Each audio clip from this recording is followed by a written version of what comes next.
కావేరికి కాలు నొప్పి అని చెప్పేసి బాలరాజు అయితే వంట చేస్తూ ఉంటాడు. అలా వంట చేస్తూ ఉండగా కంట్లోకి ఏదో తుల్లుతూ ఉంటుంది.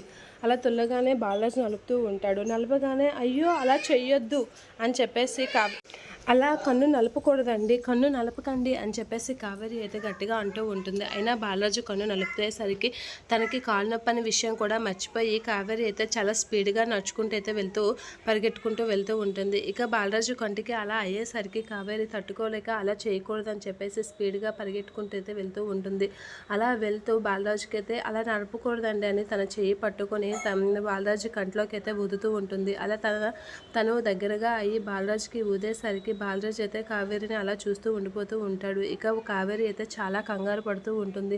అలా కంట్లో ఏదైనా పడినప్పుడు కన్ను నలపకూడదు, మీకు ఆ విషయం తెలియదా అని చెప్పేసి కావేరి అయితే బాలరాజు కంట్లో ఊదుతూ ఉంటుంది. అలా ఊదుతూ తన పైట కొంగు తీసి కంటికైతే అద్దుతూ ఉంటుంది. అది చూసి బాలరాజు అయితే చాలా హ్యాపీగా ఫీల్ అవుతూ ఉంటాడు. సరే ఓకేనా అని అనేసరికి అలా కళ్ళు ఇలా అంటూ ఉంటాడు. చూస్తాను ఆగండి అని చెప్పేసి కావేరి అయితే అలా పైట కొంగుతో అద్దుతూ ఉంటుంది. అలా దగ్గరుండి కావేరి చేసేసరికి బాలరాజు అయితే కావేరి వైపు అలా చూస్తూ ఉండిపోతూ ఉంటాడు. ఇక కావేరి కూడా బాలరాజు వైపు అలా చూస్తూ ఉండిపోతూ ఉంటుంది.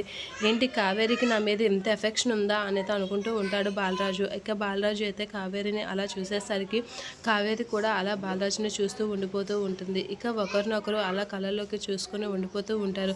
చూసావా నీ కాళ్ళ నొప్పి తగ్గిపోయింది అని బాలరాజు అయితే అంటూ ఉంటాడు కావేరితో.